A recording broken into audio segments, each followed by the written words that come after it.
Good morning and welcome to this service of morning prayer on Friday the 15th of May in the fifth week of Eastertide. The readings this morning are Psalm 138, Numbers 14 verses 1 to 25 and Luke chapter 6 verses 1 to 11. And this morning we will once again follow a service of morning prayer from the Iona Abbey worship book and the Book of Common Prayer.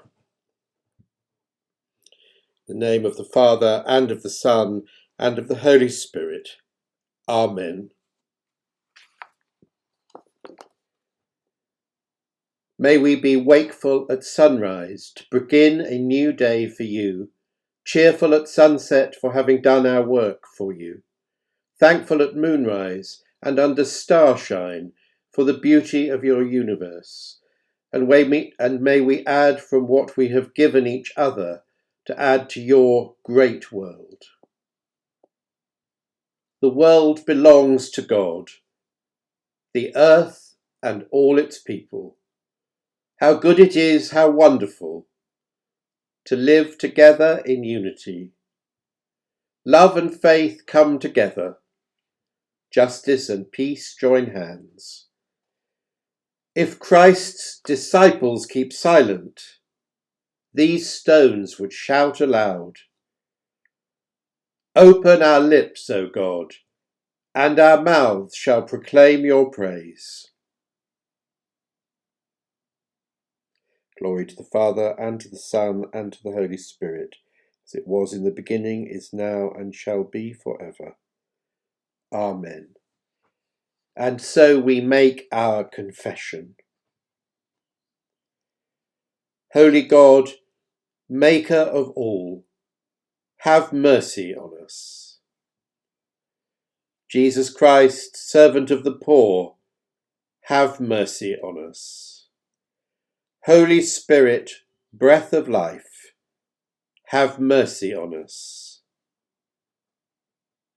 Let us in silence confess our faults and admit our frailty.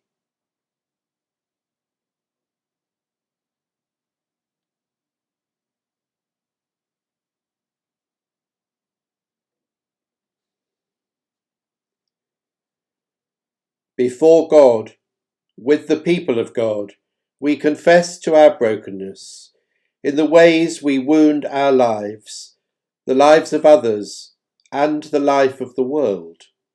May God forgive us, Christ renew us, and the Spirit enable us to grow in love.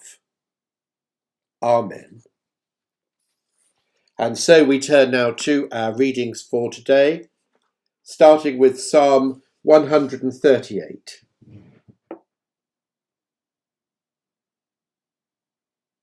I give thanks, O Lord, with my whole heart. Before the gods I sing your praise. I bow down toward your holy temple and give thanks to your name for your steadfast love and your faithfulness. For you have exalted your name and your word above everything. On the day I called, you answered me. You increased my strength of soul. All the kings of the earth shall praise you, O Lord, for they have heard the words of your mouth. They shall sing of the ways of the Lord, for great is the glory of the Lord. For though the Lord is high, he regards the lowly, but the haughty he perceives from far away. Though I walk in the midst of trouble, you preserve me against the wrath of my enemies. You stretch out your hand, and your right hand delivers me. The Lord will fulfill his purpose for me. Your steadfast love, O Lord, endures forever. Do not forsake the works of your hands. Glory to the Father, and to the Son, and to the Holy Spirit, as it was in the beginning, is now, and shall be forever. Amen. And so we return to the book of Numbers, starting at the first verse of chapter 14.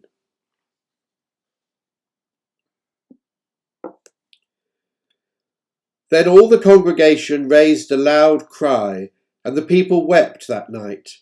And all the Israelites complained against Moses and Aaron. The whole congregation said to them, "Would that we had died in the land of Egypt, or would that we had died in this wilderness. Why is the Lord bringing us into this land to fall by the sword? Our wives and our little ones will become booty. Would it not be better for us to go back to Egypt?" So they said to one another, "Let us choose a captain and go back to Egypt." Then Moses and Aaron fell on their faces, because all the assembly of the congregation of the Israelites, and Joshua son of Nun, and Caleb son of Jephunneh, who were among those who had spied out the land, tore their clothes, and said to all the congregation of the Israelites, "The land that we went through as spies is an exceedingly good land. If the Lord is pleased with us, he will bring us into this land and give it to us, a land that flows with milk and honey. Only do not rebel against the Lord, and do not fear the people of the land, for they are no more than bread for us. Their protection is removed from them, and the Lord is with us. Do not fear them." But the whole congregation threatened to stone them. Then the glory of the Lord appeared at the tent of meeting to all the Israelites. And the Lord said to Moses, "How long will this people despise me? And how long will they refuse to believe in me, in spite of all the signs that I have done among them? I will strike them with pestilence and disinherit them, and I will make of you a nation greater and mightier than they." But Moses said to the Lord, "Then the Egyptians will hear of it, for in your might you brought up this people from among them, and then they will tell the inhabitants of this land, 'They have heard that you, O Lord, are in the midst of this people, for you, our Lord, O Lord, are seen face to face, and your cloud stands over them, and you go in front of them, in a pillar of cloud by day and a pillar of fire by night.' Now if you kill this people all at one time, then the nations who have heard about you will say, 'It is because the Lord was not able to bring this people into the land he swore to give to them, that he has slaughtered them in the wilderness.' And now, therefore, let the power of the Lord be great in the way that you promised, when you spoke, saying, 'The Lord is slow to anger, and abounding in steadfast love, forgiving iniquity and transgression, but by no means clearing the guilty, visiting the iniquity of the parents upon the children, to the third and fourth generation. Forgive the iniquity of this people according to the greatness of your steadfast love, just as you have pardoned this people from Egypt even until now.' Then the Lord said, 'I do forgive just as you have asked. Nevertheless, as I live, and as all the earth shall be filled with the glory of the Lord, none of the people who have seen my glory and the signs that it did in Egypt and in the wilderness, and have yet tested me these 10 times, and not obeyed my voice, shall see the land that I swore to give to their ancestors. None of those who have despised me shall see it. But my servant Caleb, because he has a different spirit, and has followed me wholeheartedly, I will bring into the land into which he went, and his descendants shall possess it. Now since the Amalekites and the Canaanites live in the valley, turn tomorrow and set out for the wilderness by the way of the Red Sea." Hear what the Spirit is saying to the church. Thanks be to God.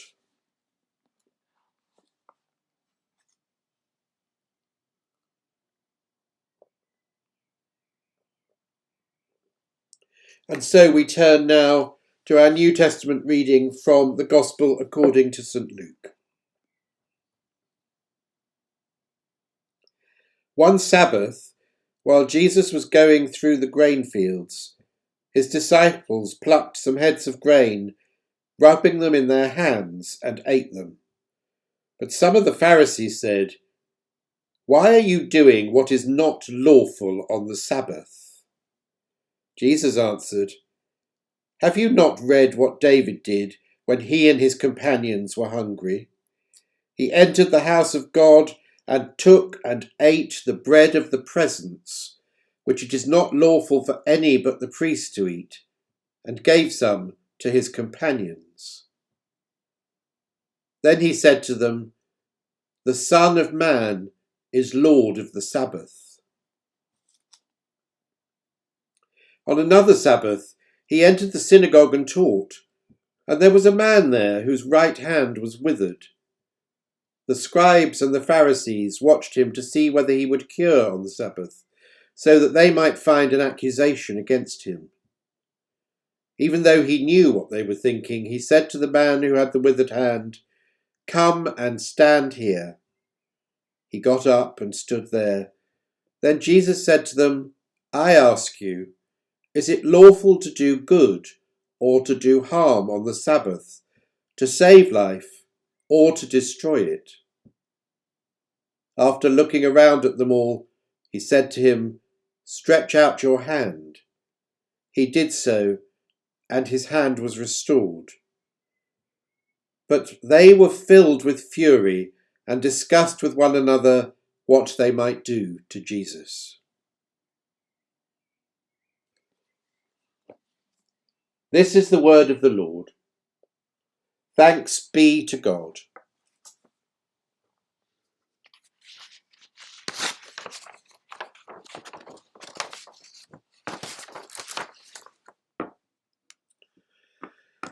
And so today we find ourselves back in Numbers with Moses and the Israelites on their arduous journey, having escaped Egypt.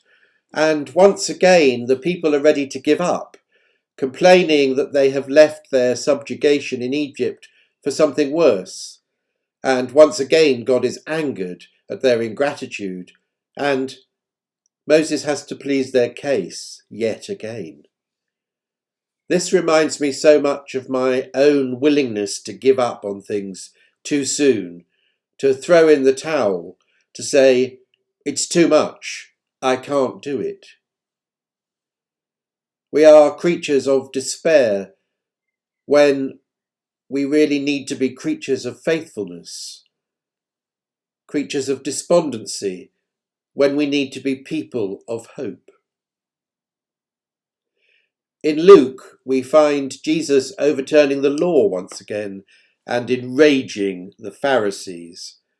And in a rare moment about himself, a moment of revelation, although we might assume that he wasn't understood, he states that he is the Lord of the Sabbath, thereby inferring that if he wants his disciples to harvest and eat on the Sabbath, then so be it.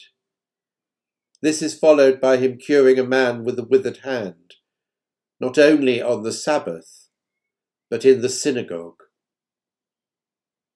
In these two short passages in Luke, we see the foundation of the fury and resentment against him that will lead to his unfair trial and eventual death on the cross. Amen.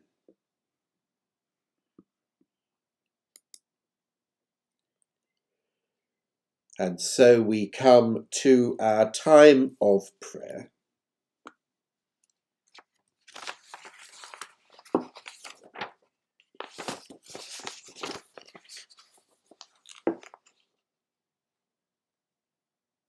Move among us, O God, give us life. Let your people rejoice in you. Make our hearts clean within us. Renew us in mind and spirit. Give us again the joy of your help. With your spirit of freedom, sustain us. And I was looking through a book which belonged to Father Graham which Jane gave me, and I was looking for prayers for today, and I found all sorts of things and things that were marked suitable for morning prayer. But then I found this piece of paper which fell out of the book, and it's a page from another book, unfortunately I know not which, and it contains a form of intercession which weaves the Lord's Prayer into the intercessions. And I thought, in memory of Graham, and because it's a lovely thing, we would use this today. So let us pray for our own needs and the needs of others, following the pattern which Jesus gave when he taught us to pray to God our Father. Through our love of the countryside, through our care for animals, through our respect for property and tools, Father, hallowed be your name. On our farms and in our homes, in our colleges and schools, where machinery is made and where policy is planned. Father, your kingdom come. By our seeking your guidance, by our keeping your commandments, by our living true to our consciences, Father, your will be done. For the millions who live in poverty and hunger, for our own needs and the requirements of our neighbours, by cooperation, sympathy and generosity, give us today our daily bread. Because we have broken your commandments, doing what we ought not to do, and neglecting what we ought to do, forgive us our sins. If any have injured us by injustice, double dealing or exploitation, we forgive them that sin against us. When prosperity lulls us to false security, or hard times prompt us to despair, when success makes us boastful, or failure makes us bitter, lead us not into temptation, but deliver us from evil. In the assurance of faith, in the confidence of hope, in the will to serve, help us to love Christ as Lord and our neighbour as ourselves. For the kingdom, the power, and the glory are yours now and forever. Amen.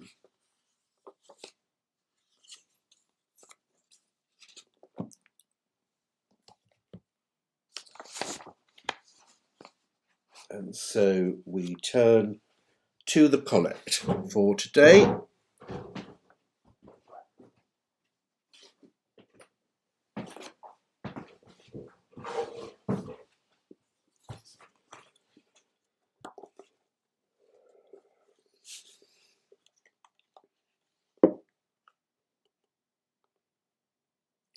Almighty God, who through your only begotten Son, Jesus Christ, have overcome death and opened to us the gate for everlasting life, grant that, as by your grace going before us, you put into our minds good desires, so by your continual help we may bring them to good effect.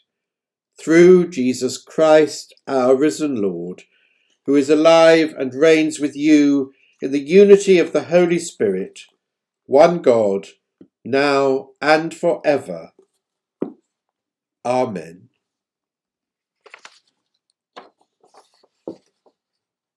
And so we come to our closing prayer. This is the day that God has made. We will rejoice and be glad in it. We will not offer to God offerings that cost us nothing. Go in peace to love and serve. We will seek peace and pursue it.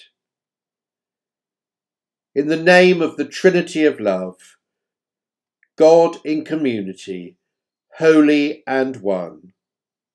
Amen. And the grace of our Lord Jesus Christ, and the love of God, and the fellowship of the Holy Spirit be with us all, evermore. Amen.